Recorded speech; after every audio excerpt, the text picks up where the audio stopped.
성경 봉독하시겠습니다. 구약성경 사무엘상 1장 2절 말씀입니다. 사무엘상 1장 2절 말씀, 우리 한 절 말씀을 합독하도록 하겠습니다. 그에게 두 아내가 있었으니 한 사람의 이름은 한나요, 한 사람의 이름은 브닛나라. 브닛나에게는 자식이 있고 한나에게는 자식이 없었더라. 아멘. 할렐루야. 이 시간 하나님 앞에 예배의 자리에 나오신 우리 모든 성도님들께 하나님께서 뜻하시고 예비하신 은혜가 임하시기를 주의 이름으로 축원합니다. 삶의 만족도라는 게 아마 있을 겁니다. 이 자리에 계신 우리 성도님들은 본인의 삶을 평가할 때에 내 삶에 대해서 어느 정도 만족하고 계십니까? 요즘에 많은 사람들은 이야기합니다. 삶의 질은 예전보다 훨씬 좋아졌는데 삶의 만족도는 많이 낮아졌다, 예전보다 낮아졌다, 이런 말들을 합니다. 만약 그것이 사실이라면 도대체 왜 그랬을까요? 옛날에는 먹을 것이 없어서 못 먹던 시대가 요즘에는 먹고 남아서 그 쓰레기를 처리하는 것이 힘든 시대가 되었습니다. 어떻게 해서든지 많이 먹으려고 했던 시대에서 이제는 다이어트를 하는 시대가 되었습니다. 그런데 모든 것이 풍요로워지고 괜찮아진 것 같은데 왜 삶의 만족도는 낮아졌을까요? 여러 가지들의 이유가 있겠지만 몇 가지 제가 한 가지를 살펴보자면 다른 사람들과의 비교가 그렇게 만들었지 않았나 생각을 해봅니다. 예전에는 내가 누군가랑 비교하려고 하더라도 그것을 비교할 만한 사람들의 범위가 매우 좁았습니다. 그래봐야 학교 같이 다니는 친구들 중에 그 친구들이 가방은 뭘 샀는지, 신발은 뭘 샀는지, 이 정도. 아니면 조금 떨어져 있더라도 사촌 형들, 동생들, 얘네들은 어떤 물건들을 샀는지, 차는 무엇을 타는지, 이 정도였어요. 그런데 인터넷이 막 발달하게 되면서 그 비교의 대상이 훨씬 더 넓어지고 넓어진 겁니다. 그러다 보니까 더 많은 사람들하고 나의 모습하고 비교하게 되기 시작한 겁니다. 페이스북이나 인스타그램, 그러니까 젊은이들이 많이 하는 이런 SNS들 있잖아요. 이런 것들을 보게 되면 내가 아는 사람도 있고 모르는 사람들도 가끔씩 올라와요. 그러면서 내 삶하고 자연스럽게 비교하게 되는 겁니다. 누군가는 명품 가방을 샀다고 사진을 찍어서 올리고 자랑하는데 나는 그런 거 하나도 없고, 누군가는 웨딩 사진 올리면서 결혼한다고 참 행복해하는데 나는 아직까지 남자친구도 없고, 누구는 해외여행 갔다 왔다고 예쁘게 막 사진을 올리는데 나는 해외여행도 못 나가고 있고, 누구는 취업했다고 힘들다, 취업됐다, 축하한다 막 이런 얘기하고 있는데 나는 여전히 삶의 힘든 자리에 서 있고. 그래서 한때 이 아빠에 대한 프로그램들 있잖아요. 땡땡땡이 돌아왔다, 이런 프로그램들을 보면 그 연예인 아빠, 또 잘 나가는 운동선수들 아빠하고 그 자녀들하고 행복한 모습들을 막 보잖아요. 그럼 그런 프로그램들을 보면서 많은 시청자들이 괴리감을 느낀다고 하더라고요. 연예인들은 비교적 호화롭게 살고 또 삶을 가족들하고 즐기고 그러는데 그거 방송으로 찍는다고 해서 또 돈 벌고. 그런데 현실의 아빠들은 어떻습니까? 현실의 아빠들도요, 저를 포함한 현실의 아빠들, 이 자리에 계신 우리 아빠들, 우리도 연예인 아빠들처럼 그렇게 자녀들한테 많이 해주고 싶어요. 멋있는 말도 태워주고 싶고, 좋은 음식도 더 많이 먹여주고 싶고, 좋은 박물관도 막 데려가고 싶고, 시간 내서 애들하고 여행도 다니고 싶고. 그런데 우리들은 그렇게 하지 못하잖아요. 진짜 현실의 이 아빠들은 죽을 둥 살 둥 일을 해야 이 현실에서 살아남을 수가 있단 말이에요. 그러니까 이렇게 현실하고 좀 떨어져 있는 모습들을 보면서 항의하는 사람들도 적지 않았다고 해요. 물론 저는 가끔 기사라든지 짧은 영상을 보면 뭐 어차피 저랑은 전혀 다른 세계에 사는 사람들이니까 저는 뭐 오히려 아무렇지도 않았는데, 또 이거 영상들을 보면서 마음이 힘드신 분들도 적지 않으신가 봐요. 결국 요약하자면 이런 겁니다. 누군가에게는 있어요. 그런데 나에게는 없어요. 때론 이것이 사람을 참 비참하게 만드는 것 같습니다. 그냥 아예 모르면 괜찮은데, 다 없으면 괜찮은데, 다 있으면 괜찮은데, 누군가에게는 있는데 나에게는 없고, 저 사람에게는 있는데 나에게는 없고.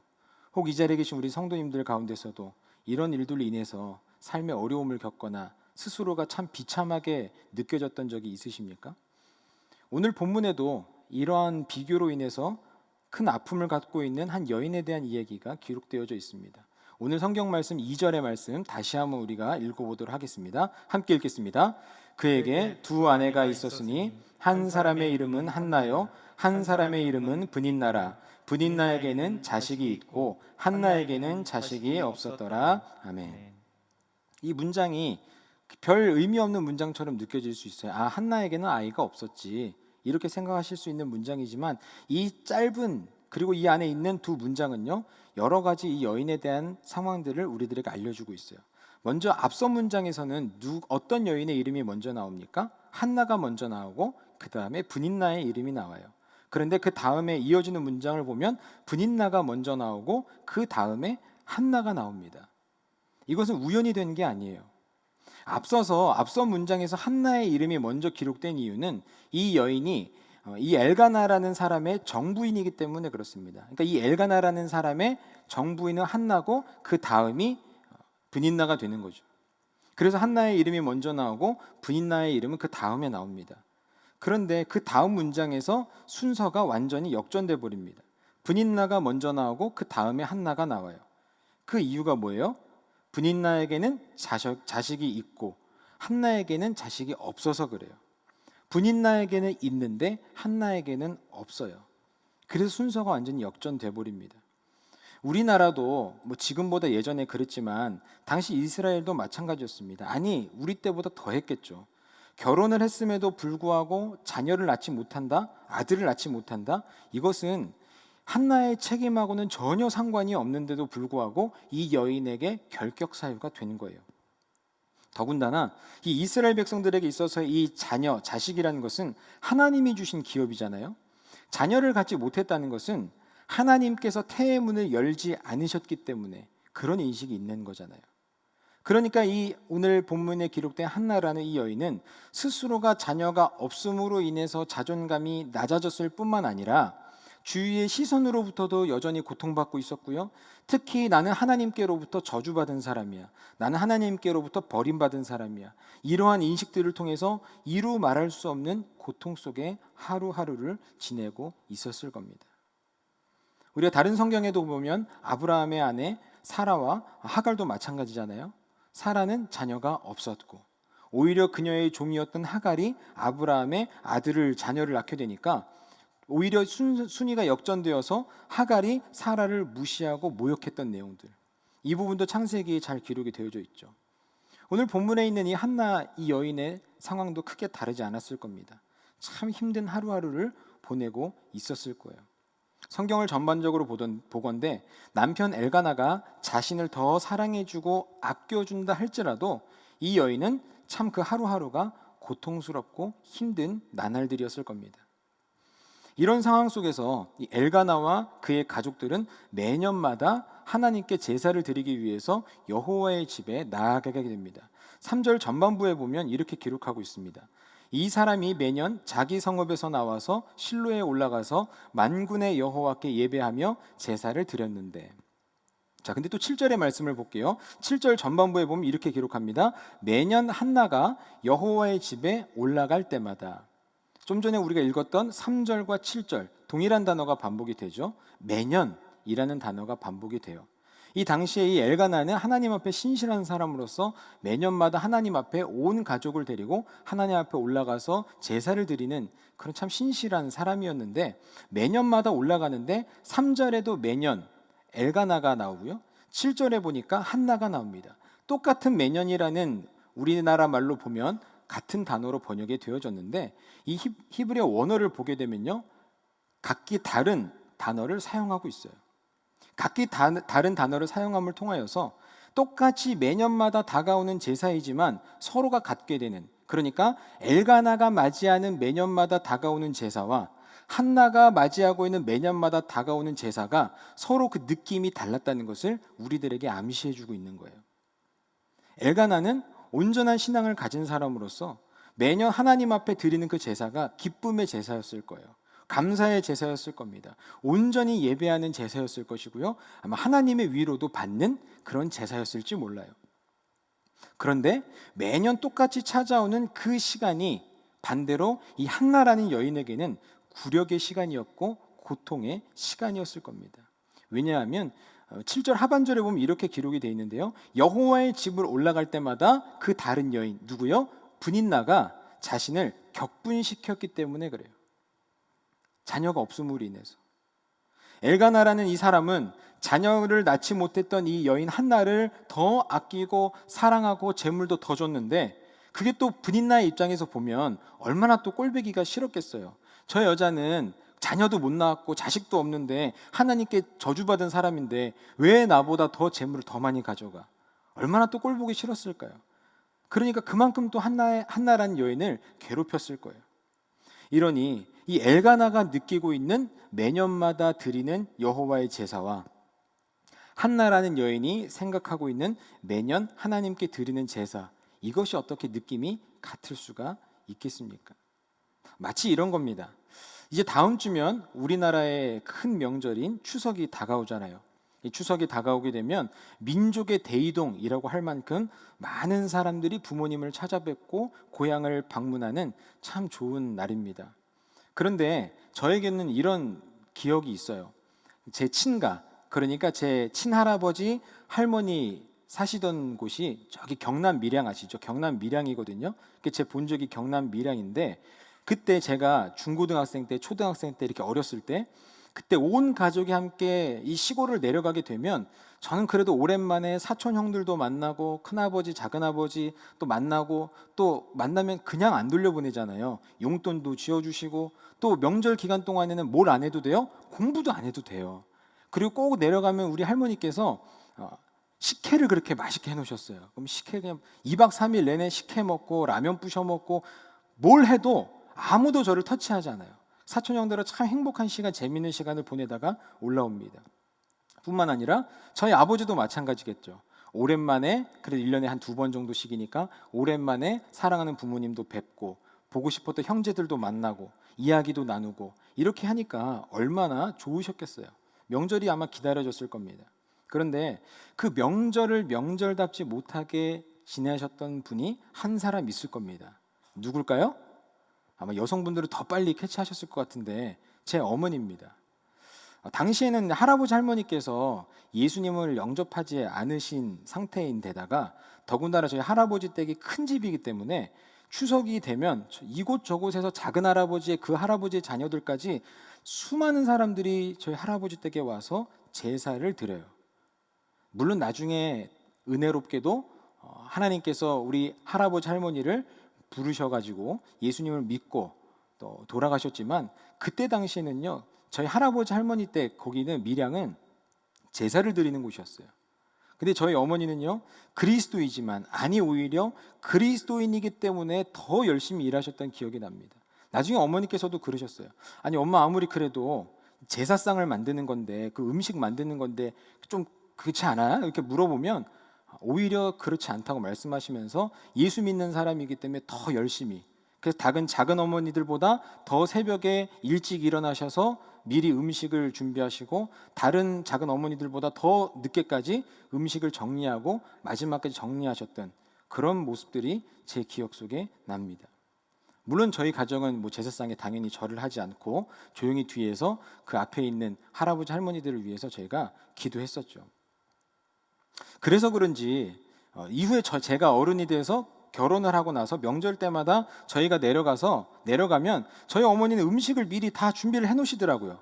제가 좋아하는 음식들이 있으니까 아들, 손자, 며느리 먹인다고 미리 음식을 다 장만을 해놓으셨더라고요. 물론 그래도 제 아내에게도 알지 못할 그런 어려움이 또 있긴 있겠죠. 그거는 여기까지만 하도록 하겠습니다. 같은 명절이지만 같은 명절을 맞이하더라도 모두가 다 같은 마음으로 명절을 맞이하지는 않을 거예요. 누군가에게는 그 명절이 기다려지는 시간이 될 수도 있지만, 누군가에게는 빨리 지나갔으면 하는 명절이 될 수도 있을 겁니다. 아마 이 자리에 계신 우리 어머니들, 아마 이런 경험들이 있으신 분들도 많이 계실 거라고 생각이 됩니다. 마찬가지로 이 엘가나와 그의 아내였던 한나가 느껴지는 그 매년 여호와께 제사를 올려드리려 올라가는 그것은 서로 느끼는 것이 전혀 다른 그것이었을 거예요. 엘가나에게는 기쁨과 감사가 있고 한나에게는 없었을지 몰라요. 성경에 기록된 대로 보면 여호와께 드려졌던 그 제사 음식을 먹지 않을 정도로. 한나의 삶은 이렇게 계속해서 비교의 연속이었습니다. 브닛나에게는 자식이 있고 나에게는 없고, 남편 엘가나는 제사로 인한 기쁨과 감사와 위로가 있고 나에게는 없고, 그런 인생을 살았어요. 누군가에게는 있고 나에게는 없고. 오늘 함께 예배하는 우리 여러분들은 어떻습니까? 오늘 한나와 같이 내 옆에 다른 누군가에게는 있는데 나에게는 왜 없을까? 그런 고통스러운 인생을 혹은 살고 계시지 않습니까? 만약 그 비교의 대상이 누군가가 비교하고 있는 그 누군가가 신앙인이 아닌 경우에는 차라리 조금 나은 것 같습니다. 왜냐하면 우리는 하늘의 소망을 두고 사는 사람들이잖아요. 아멘이십니까? 예, 우리는 하늘의 소망을 두고 사는 사람들이니까 예수님 믿지 않는 사람이 조금 잘 되는 것처럼 보여도, 물론 속으로는 조금 부러울 수도 있지만 그래도 하늘의 소망을 생각하면 우리는 견딜 수가 있어요. 그래, 나는 그래도 예수님을 믿으니까, 나는 천국 갈 거니까. 아이고, 저렇게 돈이 많으면 뭐해, 천국까지도 못하는데, 저렇게 자녀들이 잘 되면 뭐해, 자녀들이 교회도 안 나가는데, 그런 마음들을 우리가 하게 되잖아요. 근데 그렇게 생각하면 우리가 마음을 좀 편하겠는데, 그 누군가가, 우리하고 비교의 대상하고 있는 그 누군가가 신앙인이라면 어떨까요? 똑같이 예수님을 믿어요. 똑같이 예배를 드려요. 똑같이 교회를 다녀요. 똑같이 봉사를 해요. 똑같이 기도를 합니다. 아니, 오히려 내가 더 열심히 기도하고 내가 더 열심히 봉사하는 것 같아요. 그런데 그 누군가에게는 응답이 있어요. 근데 나에게는 응답이 없어요. 누군가는 자녀들이 축복을 참 많이 받아요. 근데 나에게는 그 축복이 없는 것 같아요. 누군가는 교회에서 일하면서 직분을 받아요. 그런데 나는 직분을 못 받아요. 누군가는 질병에 걸리지만 기도받고 하니까 기적적으로 치유가 돼요. 그런데 우리 가족의 질병들은 그렇지를 못해요. 여러분, 이런 상황들을 자꾸만 마주하게 되면 우리들의 마음이 어떨까요? 제가 늘 말씀드리는 거지만 이런 상황을 굉장히 이성적으로 원리 원칙대로 판단한다면 답은 참 쉽습니다. 하나님은 우리 각자를 향한 놀라운 계획이 있으시고 실수가 없으시니까 나에게 가장 좋은 것으로 주실 거야. 우리가 설교 말씀을 들을 때 참 많이 듣는 말씀이잖아요. 하나님 나에 대해서, 내 인생에 대해서 실수가 없으셔. 이렇게 좋은 믿음과 자존감을 갖고 계신 분들이라면 오늘 더 이상 말씀을 듣지 않으셔도 괜찮습니다. 이미 들으신 거나 마찬가지예요. 그런데요, 이성적으로는 그게 맞는데, 우리가 머리로 생각하고 이론적으로는 그게 맞기는 맞는데, 그게 현실적으로는 생각보다 쉽지가 않더라고요. 저도 마찬가지입니다. 머리로는 다 알고 있는데 때때로 다른 가정들, 다른 목사님들하고 이렇게 비교하다 보면, 뭐 비교하려고 해서 하는 것도 아닌데 자연스럽게 나도 모르는 사이에 비교가 되다 보면, 야, 저런 분들은 저렇게 잘하시는데, 저런 분들은 이런 능력이 있는데 나에게는 왜 없을까? 나는 왜 안 될까? 나는 왜 못할까? 이런 마음이 나도 모르게 드는 경우들이 참 많이 있습니다. 그러나 사랑하는 성도 여러분, 때로는 그러한 때가, 그렇게 비교당함으로 인해서 내 마음이 힘든 그때가 하나님이 나를 부르시는 때일 수 있다는 것을 믿으시기를 바랍니다. 결국 우리가 아는 것처럼 이 한나는 자신의 이 아픔을 하나님께 내어놓습니다. 매년 여호와의 집에 올라갔고 매년 분인나로 인하여서 격동하였지만 또한 하나님께 기도하면서 자신의 마음을 다 내어놓습니다. 비록 큰 소리로 기도할 수 없어도 마음으로는 아마 대성통곡을 하며 많은 눈물을 흘리며 기도했을 거예요. 하나님은 그런 한나를 생각하셨습니다. 본문 19절의 하반절 말씀을 보니까 이렇게 기록이 되어 있는데요. 엘가나가 그의 아내 한나와 동침함에 여호와께서 그를 생각하신지라. 아멘. 여기서 하나님께서 한나를 생각하셨다는 이 말씀, 여기서 생각하다는 이 단어는요, 기억하다, 마음에 담아두다, 이런 의미를 갖고 있습니다. 그러니까 하나님께서는요, 하나님께 모든 것을 내어놓고 통곡하며 기도했던 그 한나를 그 이후로도 한 번도 잊으신 적이 없다는 말씀이에요. 하나님은 그 기도를 자신의 마음 깊은 곳에 담아두고 계셨습니다. 그때가 이를 때까지. 그리고 결과 한나는요, 아이가 없던 비운의 여인, 격동한 여인에서 사무엘의 엄마가 됩니다. 사랑하는 성도 여러분, 이 한나에게 있어서 여호와의 집은 어떤 곳이었습니까? 매년 올라가야 되는, 매년 제사를 드려야만 하는, 매년 내 마음이 힘들었던 그곳은, 그 여호와의 집은 한이 맺힌 집이었습니다. 매년 찾아오는 그 제사의 절기는 그녀의 마음을 아프게 하는 시간이었고 고통의 시간이었습니다. 그러나 그 한이 맺힌 집, 고통의 집, 그 집을 기도의 집으로 바꿀 때 하나님이 한나를 기억하신, 나를 기억하신 기억의 집이 되었고 응답의 집이 되었고 기적의 집이 된 줄로 믿습니다. 혹 이 자리 함께 계신 우리 성도님들 가운데 하나님 앞에 나올 때 이런 한나와 같은 마음으로 나오신 우리 성도님들이 계십니까? 때때로 예배의 자리에 앉아 있지만 하나님의 은혜가 나에게는 없는 것 같고 오히려 다른 성도님들하고 맨날 비교되면서 저 집사님에게는 있는데 나에게는 없고, 저 권사님들에게는 있는데 나에게는 없고, 저 장로님들에게는 있는데 나에게는 없고, 그렇게 마음이 힘들고 고통스러운 가운데 하나님 앞에 예배를 드리는 분들이 계십니까? 바로 이곳, 하나님을 예배하는 이곳에서 한나와 같이 애통하는 마음으로 하나님 앞에 예배하며 기도하며 나아가게 될 때 그 고통의 자리는 기도의 자리가 되고, 그 기도의 자리가 예배의 자리가 될 때 지금 여러분들이 앉은 그 자리가 응답의 자리가 되고 기적의 자리가 될 줄로 믿습니다. 사랑하는 성도 여러분, 그런데 혹시 그거 아십니까? 오늘 본문에 기록된 누군가에게는 있는 것이 한나에게는 없다는 내용을 말씀을 드렸는데, 동일하게 누군가에게는 있는 것처럼 보이지만 한나와 같이 그러한 고통스러운 마음으로, 안타까운 마음으로 함께하는 한 분이 있습니다. 하나님이 그렇습니다. 한나가 하나님께 기도하는 가운데 한나가 이런 기도를 하게 되죠. 평생의 그를 여호와께 드리고 삭도를 그의 머리에 대지 않겠습니다. 하나님 나에게 아들 주시면 내가 이 아들을 바치겠습니다. 이런 말씀이잖아요. 분인나로 인해 괴로웠던 그 마음을 내어놓습니다. 예배합니다. 기도합니다. 큰 소리로 기도할 수 없으니 그저 입술만 움직이는 가운데 온 마음을 하나님 앞에 드려 기도하는 가운데 하나님 나에게 아들을 주시면 내가 하나님 앞에 그 아들을 바치겠습니다. 이렇게 기도하고 있어요. 성도 여러분, 한나는 자신의 그 애통함을 가지고 하나님 앞에 기도하는 중에 자신의 아픔만이 아닌 하나님의 아픔을 비로소 볼 수 있게 된 겁니다.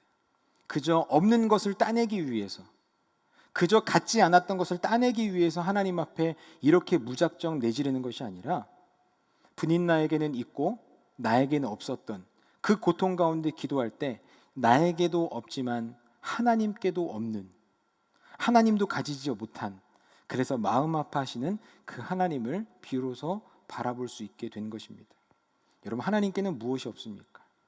모든 것을 다 가지셨고 모든 것을 창조하시고 모든 것의 주인이 되신 그 하나님께 이 사사시대가 넘어오고 사무엘 시대로 넘어가면서 하나님께 없는 것이 무엇입니까?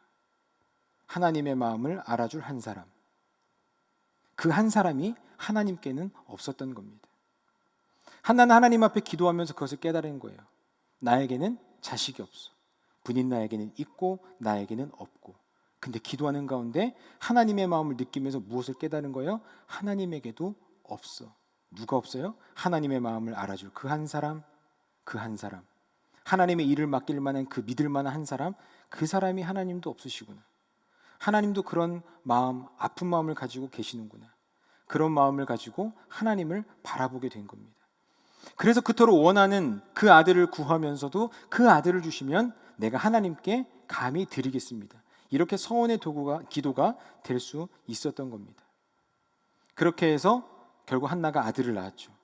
이 아들이 도대체 어떤 아들입니까? 얼마나 이 한나에게는 귀한 아들입니까?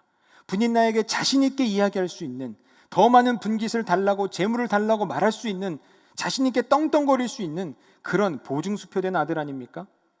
그런데 한나는 남편 엘가나에게 이야기합니다. 내가 젖을 때면, 이 아이가 젖을 때면 이 아이를 데리고 하나님 앞에 가겠다. 그리고 정말 이 아들 사무엘을 그 시기에, 젖을 땐 시기에 하나님의 집, 기도의 집, 응답의 집, 기적의 집이었던 하나님의 집으로 데리고 올라가게 되어집니다. 성경 말씀 24절에 하반절 말씀 보면 이렇게 기록을 하고 있습니다. 아이가 어리더라. 여호와의 집에 나아갔는데 중요한 건 뭐예요? 아이가 어리더라.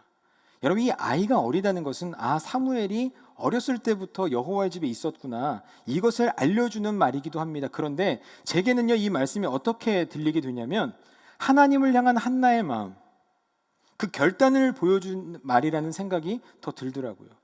아직 아이가 어리다는 말, 이 말은요, 귀한 아들이지만 엄마와 아직 함께 있어야 되는 아들인 거예요. 엄마의 사랑이 더 필요한 아이인 거예요. 엄마가 더 사랑을 주고 싶은 나이인 거예요. 그렇지만 누구보다 하나님의 마음을 잘 알고 있기에 온전히 드렸던 이 한나의 마음, 비록 아이가 아직 어리지만 나는 이 아이를 하나님 앞에 드립니다. 이 한나의 마음을 볼 수 있습니다. 한나가 어떻게 그런 기도를 하고 결단을 하고 이것을 행동에 옮길 수 있었습니까? 단순히 신앙만 좋다고 하기에는요, 너무나도 엄청난 일이에요. 이제 한나는요, 무엇을 가지지 못해서 마음이 아픈 사람이 아닙니다.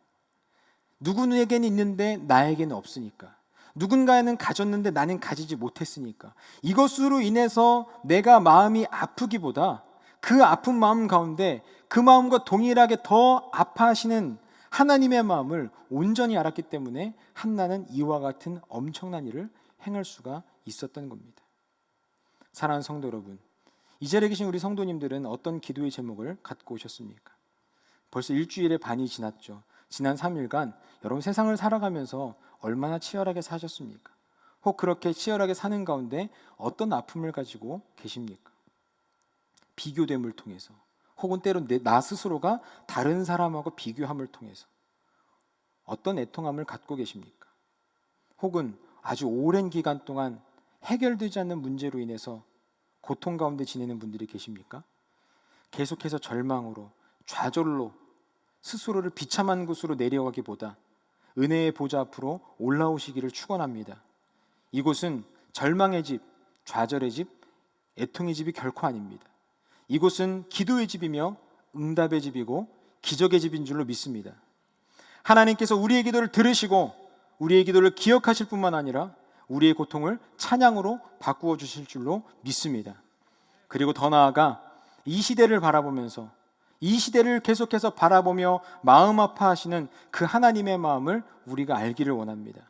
온 마음을 다해 참으로 온전하게 예배하는 그 한 사람을 찾으시는 그 하나님 앞에, 하나님의 참된 일꾼 그 한 사람을 찾으시는 그 하나님 앞에 이 자리에 있는 우리 모두가 우리의 마음과 정성과 삶을 온전히 들음으로 말미암아 하나님 앞에 함께 마음을 통하는 그런 모든 성도님들이 되시기를 주님의 이름으로 축원합니다. 아멘.